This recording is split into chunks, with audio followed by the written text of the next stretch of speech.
नमस्कार दोस्तों, आप देख रहे हैं आपके अपने the moral education YouTube channel को। आज हम देखने जा रहे हैं भारतीय न्याय संहिता 2023 जो आपकी नई लागू हुई है। उसका शॉर्ट नाम BNS है, भारतीय न्याय संहिता 2023 है।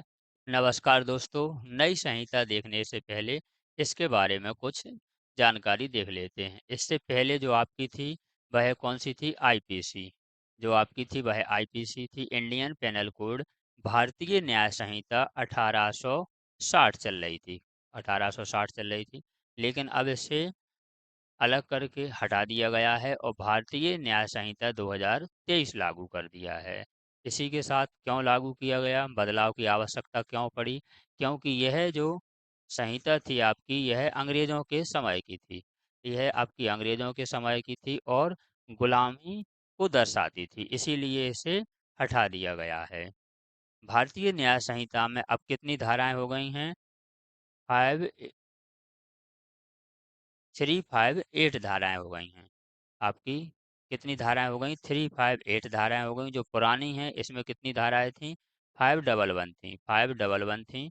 लेकिन इसमें अब 358 धाराएं हो गई हैं। जो आपकी 175 धाराएं हैं, 175 धाराओं में बदलाव किया गया है। 18 धाराओं को नई धाराओं को जोड़ा गया है, 18 नई धाराओं को जोड़ा गया है और 19 धाराओं को हटा दिया गया है। कितनी धाराओं को हटा दिया गया है? आपकी 19 धाराओं को हटा दिया गया है।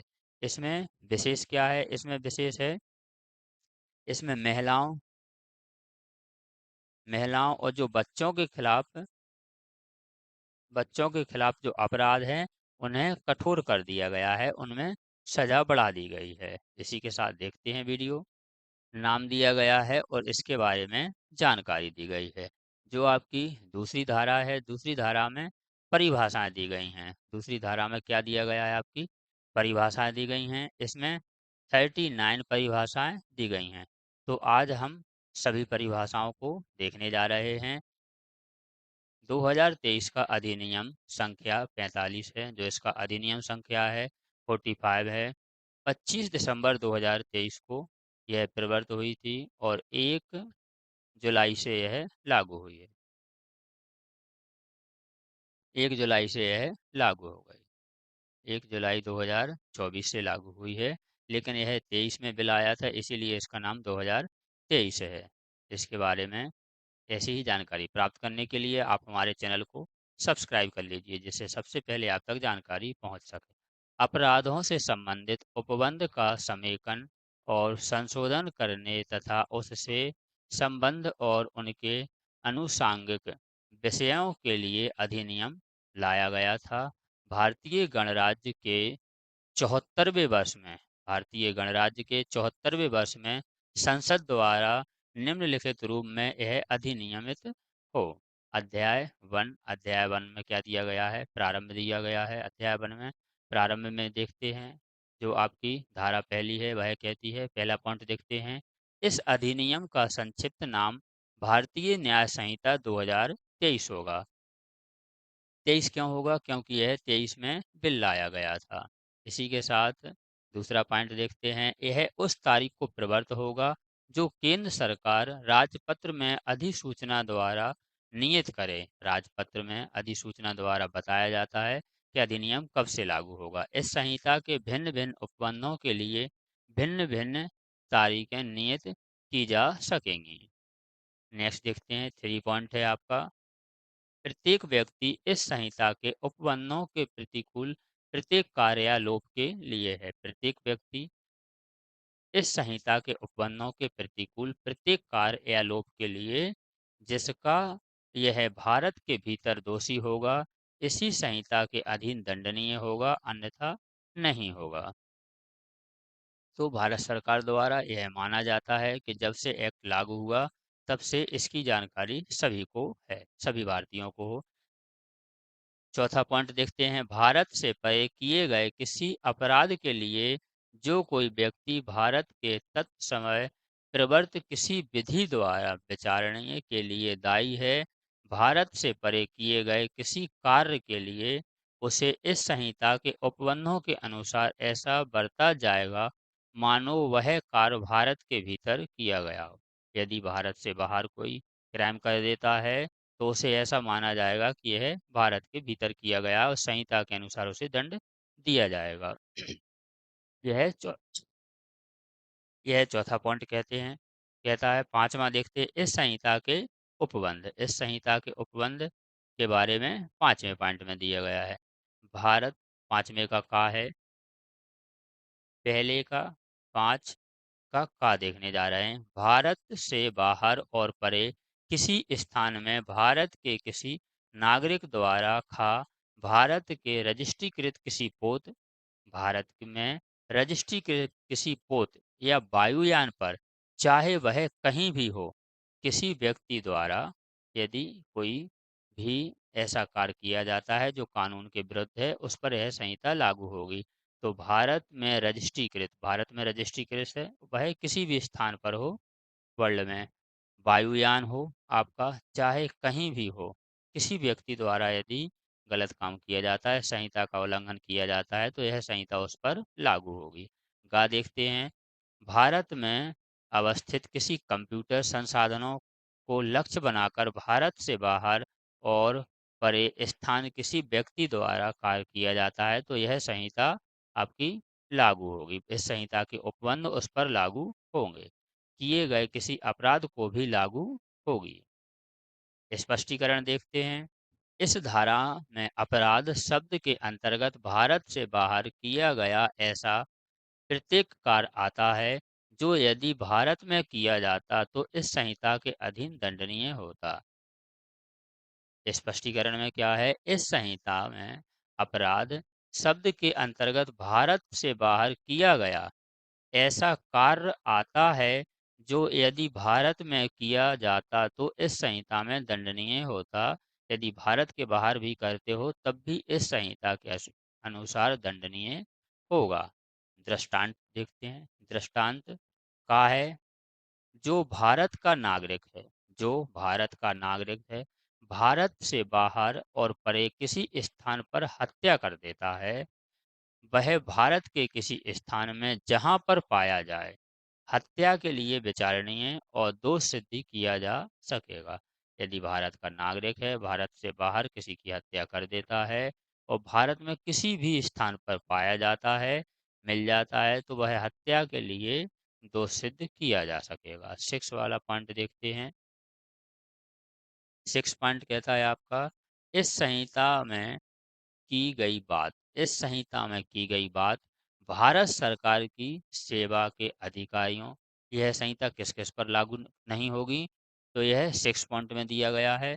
यह आपके पेपरों में पूछा जाता है। इस संहिता में की गई बात भारत सरकार की सेवा में, भारत सरकार की सेवा में अधिकारियों, नौ सैनिक अधिकारियों, सैनिक, नौसैनिकों या वायु सैनिकों द्वारा विद्रोह और अभिव्यंजन के लिए दंडनीय करने वाले किसी अधिनियम के उपबंधों या किसी विशेष स्थानीय विधि के उपबंधों पर प्रभाव नहीं डालेगी। इनके लिए अलग से प्रावधान हैं, जैसे अधिकारी हैं भारत सरकार के, सैनिक हैं, नौसैनिक हैं, वायु सैनिक हैं। यदि यह विद्रोह कर देते हैं और अभित्याज्य कर देते हैं, तो उनके लिए इनका कानून अलग से है, तो उनके लिए उस कानून के अनुसार इन्हें सजा दी जाएगी। बीएसएन के अनुसार नहीं दी जाएगी, भारतीय न्याय संहिता के अनुसार नहीं दी जाएगी। अब देखते हैं दूसरी धारा, आपकी सेकंड धारा है, दूसरी धारा। इस संहिता में जब तक कि संदर्भ से अन्यथा अपेक्षित ना हो, पहला कार्य प्रकार है जिस प्रकार एक कार्य का है। दूसरा पॉइंट देखते हैं दूसरे का, जीव जंतु से मानव से भिन्न किसी जीव जंतु प्राणी से अभिप्रेत है। यदि जीव जंतु शब्द का उपयोग किया जाता है तो मानव से भिन्न किसी जीव जंतु से अभिप्रेत होता है। तीसरा देखते हैं। तीसरा दिया गया है शिशु। शिशु क्या होता है?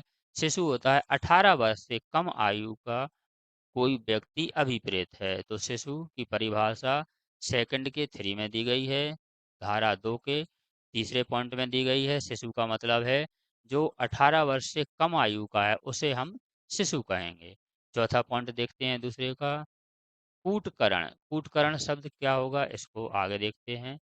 कोई व्यक्ति जो एक चीज को दूसरी चीज के सदृश इस आशय से करता है कि वह दृष्टांत इस सदृष्ट से प्रवंचना करे, या वह संभाज्य करते हुए करता है कि उसके द्वारा प्रवंचना की जाएगी, या कूटकरण करता है, यह कहा जाता है। यदि कूटकरण करता है तो कूटकरण कहलाएगा। स्पष्टीकरण वन में देखते हैं आपका। कूटकरण के लिए यह आवश्यक नहीं है। स्पष्टीकरण वन क्या कहता है? कूटकरण के लिए यह आवश्यक नहीं है कि नकल ठीक वैसी ही हो, उससे मिलती जुलती भी नकल की श्रेणी में आएगी। स्पष्टीकरण दो देखते हैं। जब कोई व्यक्ति एक चीज को दूसरी चीज के सदृश कर दे, और सादृश्य ऐसा है कि उसके द्वारा किसी व्यक्ति को प्रवंचना हो सकती है, तो जब तक कि प्रतिकूल साबित न किया जाए, वह उपधारणा की जाएगी कि जो व्यक्ति एक चीज को दूसरी चीज के इस प्रकार सदृश बनाता है, उसका आशय उस सादृश्य द्वारा प्रवंचना करने का था, या वह यह संभाव्य जानता था कि उसके द्वारा प्रवंचना की जाएगी। यदि कोई चीज का निर्माण किया जाता है और किसी को यह भ्रम हो जाए कि यह चीज वह है, इस प्रकार से यह कॉपी करता है कि प्रवंचना हो जाए, भय हो जाए, उसे लगे कि ये चीज वह है, तो यह कहा जाएगा कि वह प्रवंचना करने के उद्देश्य से उसने ऐसा कार्य किया है। पांचवा देखते हैं पॉइंट, न्यायालय। न्यायालय से वह न्यायाधीश जिसे न्यायिक कार्य करने के लिए विधि द्वारा अकेले ही सशक्त किया गया है, या कोई न्यायाधीश निकाय जिसे एक निकाय के रूप में न्यायिक कार्य करने के लिए विधि द्वारा सशक्त किया गया है, जबकि ऐसा न्यायाधीश या न्यायाधीश निकाय न्यायिकतः कार्य करता है, अभिप्रेत कहलाता है। तो ये न्यायालय की परिभाषा है। छठवें पॉइंट में दिया गया है आपका मृत्यु। मृत्यु से जब तक कि संदर्भ से प्रतिकूल प्रतीत ना हो, मानव की मृत्यु अभिप्रेत है। मृत्यु मृत्यु से जब तक कि संदर्भ से प्रतिकूल ना हो, मानव की मृत्यु अभिप्रेत है। सातवां देखते हैं, बेईमानी। बेईमानी से इस आशय से कोई कार्य करना अभिप्रेत है जो एक व्यक्ति को सदोष अभिलाभ कारित करे, अन्य व्यक्तियों को सदोष हानि कारित करे। बेईमानी होती है यदि एक कोई व्यक्ति ऐसा कार्य करता है जिससे एक व्यक्ति को लाभ हो और अन्य व्यक्तियों को घाटा हो, तो इसे बेईमानी कहा जाएगा। नेक्स्ट देखते हैं दस्तावेज। दस्तावेज की परिभाषा देखते हैं, से कोई ऐसा विषय अभिप्रेत है जिसको किसी पदार्थ पर अक्षरों, अंकों, चिन्हों के साधनों द्वारा या उनसे एक से अधिक साधनों द्वारा अभिव्यक्त या वर्णित किया गया है, और इसके अंतर्गत ऐसे इलेक्ट्रॉनिक और डिजिटल अभिलेख भी हैं जो इस विषय के साक्ष्य के रूप में उपयोग किए जाने के लिए आवश्यक हैं, या इनका उपयोग किया जा सकेगा। वह सब दस्तावेज कहलाएंगे। लेकिन स्पष्टीकरण वन कहता है, स्पष्टीकरण आपका वन कहता है, यह तत्वहीन है कि किसी साधन द्वारा या किसी पदार्थ पर अक्षर, अंक या चिन्ह बनाए गए हों, या वह कि साक्ष्य किसी न्यायालय के लिए आवश्यक हों या नहीं हों, या उसमें उपयोग किया जा सकेगा या नहीं किया जा सकेगा। दृष्टांत देखते हैं। दृष्टांत कहता है आपका कावाला, किसी संविदा के निबंधों को अभिव्यक्त करने वाला कोई लेख जिसे उस संविदा के साक्ष्य के रूप में उपयोग किया जा सकेगा, दस्तावेज कहलाता है। खा देखते हैं, बैंक कार्य पर दिया गया चेक दस्तावेज कहलाते हैं। तो दस्तावेज कौन कौन से कहलाते हैं? जो या तो किसी संविदा के लिए दिया गया हो, या बैंक कार्य के लिए चेक दिया गया हो, वही भी दस्तावेज है। तीसरा है आपका गावाला है, मुख्तियारनामा भी आपका दस्तावेज की श्रेणी में आता है। घ वाला है मानचित्र, रेखांकन, जिसको साक्ष्य के रूप में, कोई भी मानचित्र या रेखांक जिसको साक्ष्य के रूप में प्रयोग में लाने का आशय हो या जो उपयोग में लाया जा सकता हो, दस्तावेज कहलाता है। किसी भी साक्ष्य के रूप में यदि कोई भी डॉक्यूमेंट लगाते हैं तो वह दस्तावेज कहलाएगा। नेक्स्ट पॉइंट देखते हैं। जिन लेख में निर्दिष्ट और अनुदेश अंतर्विष्ट हो, दस्तावेज कहलाता है। जिस लेख में, जिस किसी भी लेख में यह निर्दिष्ट हो या अनुदेश हो, अंतर्वृष्ट हो, लिखा गया हो कि इस चीज को दस्तावेज मानेंगे, तो उसे भी हम दस्तावेज की श्रेणी में रखेंगे, क्योंकि बहुत सारे एक्ट हैं उसमें भी दस्तावेज की परिभाषा दी गई है। स्पष्टीकरण 2 देखते हैं। अक्षरों, अंकों या चिन्हों के द्वारा जो कुछ भी वाणिज्य या अन्य प्रथा के अनुसार व्यवस्था करने पर अभिव्यक्त होता है, वह इस धारा के अंतर्गत ऐसे अक्षरों, अंकों या चिन्हों से अभिव्यक्त हुआ समझा जाएगा, चाहे वह वास्तव में अभिव्यक्त ना भी किया गया हो, तो उसे हम नेक्स्ट देखते हैं। दृष्टांत। दृष्टांत कहता है का एक विनियमित पत्र की पीठ पर अपना नाम लिख दिया जाता है। एक विनियमित पत्र की पीठ पर अपना नाम लिख देता है, जो उसके आदेश के अनुसार देय है। वाणिज्य प्रथा के अनुसार व्यवस्था करने पर पृष्ठांकन का अर्थ यह है कि धारक को विनिर्मित पत्र विनियमित पत्र का भुगतान कर दिया जाए। पृष्ठांक एक दस्तावेज है।